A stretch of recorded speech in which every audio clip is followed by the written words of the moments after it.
इस वक्त हम बनारस के विषाद मोचन इलाके में हैं और हमारे साथ ख़ास बातचीत करने के लिए हमारे मेहमान हैं शुभम पासवान, जो कई नेशनल खेल चुके हैं। इनके गले में आप देख सकते हैं कई मेडल्स लटके हुए हैं, जो कई नेशनल खेल चुके हैं। अब इंटरनेशनल के लिए इनका सिलेक्शन हो चुका है, ये इंटरनेशनल भी बैडमिंटन खेलने जाएंगे। शुभम, आपका बहुत स्वागत है। Thank you sir.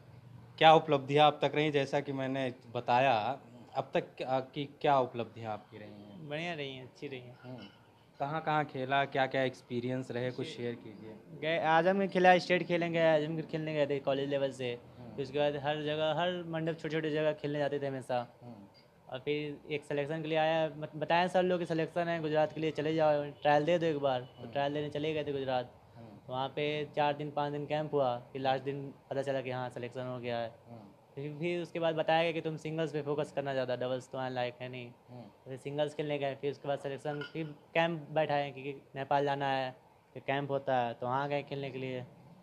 तो वहाँ पे भी सिलेक्शन हो गया। तो वहाँ नेपाल में गोल्ड नहीं आया, लेकिन वहाँ पे ये था कि बेस्ट प्लेयर का अवार्ड मिला। हम्म, फिर अब थाईलैंड के लिए सिलेक्शन हुआ था। हम्म। हम्म। लोग खेलने के लिए बहुत सारी कोचिंग करते हैं और ट्रेनिंग लेते हैं, आपने क्या क्या किया? कोचिंग नहीं किया, देख के सीखा कुछ कुछ। हम्म, और एक एक अंकल थे वहाँ, जहाँ रहते थे वहाँ अंकल थे, वो बताएं कि ऐसे ऐसे खेला होगा। फिर हैंड देख देख के अच्छा लगा। हम्म, बस खेलते खेलते आदत हो गई। हम्म। इस समय जाहिर है कि कोचिंग के लिए अब बहुत कोचिंग नहीं जाऊँगा। हैं? अब कोचिंग के लिए जाना है मुझे। अच्छा। बाहर जाएंगे कोचिंग के लिए, क्योंकि ऐसे तो हो नहीं पाएगा। अपने से तो उतना होगा नहीं, जब तक कोच नहीं मिलेंगे तब तक कुछ होगा नहीं। अच्छा। हम्म। खेल के बहुत सारे सामान महंगे भी होते हाँ हैं, बहुत। और आप एक, मुझे लगता है कि मिडिल क्लास फैमिली से हैं। उन तमाम चीज़ों में माँ बाप का सपोर्ट किस तरीके से देते हैं, और इकोनॉमिकल जो आपका सपोर्ट रहा है उसको कैसे देख रहे हैं? अभी तक तो ठीक रहा है, हम्म, सपोर्ट अब मिलता है घर से भी। हम्म। हम्म। माँ बाप क्या करते हैं, किस तरीके से, क्या परेशानियाँ हुई आपके यहाँ तक पहुँचने में? जैसे भी बस करते हैं लोग सपोर्ट अब। हम्म। हम्म। पहले पहले क्या पढ़ाई करते? के लिए बोलते थे हमेशा, पढ़ाई कर लो पढ़ाई कर लो। हम्म, फिर जब हो गया सिलेक्शन, पहले से ही था रुचि गेम में ज़्यादा था। हम्म, पढ़ाई में उतना मन नहीं था, लेकिन फिर पढ़ाई के लब जब पढ़ाई पूरी हो गई तब गेम सोचें पूरा 1 साल गेम में देख लें। हम्म। तो गेम में देख के निकल गया, आप सोचें पूरा मेहनत हो जाए, गेम में ही फोकस हो पूरा।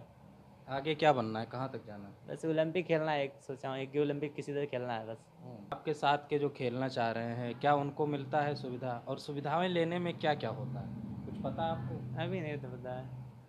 स्पॉन्सरशिप मिलता है, बोले हैं लोग हर साल स्पॉन्सरशिप देते हैं कि यहाँ यहाँ जाने की फ्री सेवाएं हैं। हम्म, तो फिर हल्का फुल्का मिलता है, अब धीरे धीरे मिलने लगा है। हम्म, पहले कुछ नहीं था ऐसा, पहले अपने से हर जगह जाओ, हर जगह एंट्री करो, खुद के हम्म। घर के पैसे लगाओ होते।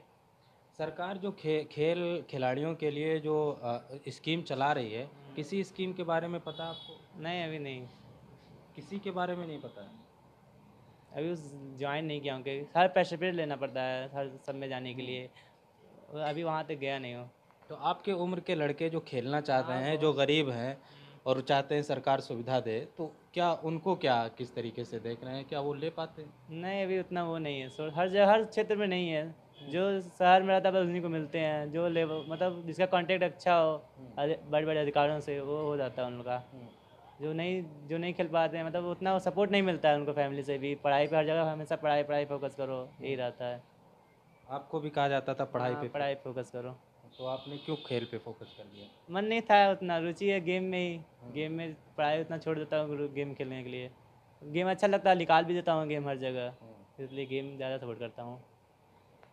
तो बहुत शुक्रिया शुभम, ईटीवी भारत की शुभकामनाएं हैं आपके साथ कि आप ओलंपिक खेलें। आप जाहिर है कि नेशनल खेल चुके, कई मेडल लाए हैं, अब इंटरनेशनल बैडमिंटन खेलने जाएंगे, और ख्वाब है इनका कि ओलंपिक खेलें और न सिर्फ बनारस का नाम रोशन करें बल्कि पूरे मुल्क का नाम रोशन करें, जो न सिर्फ मुल्क के लिए कामयाबी के मनाजिल होंगे बल्कि शुभम पासवान के लिए भी एक तरीके से यादगार लम्हा होगा।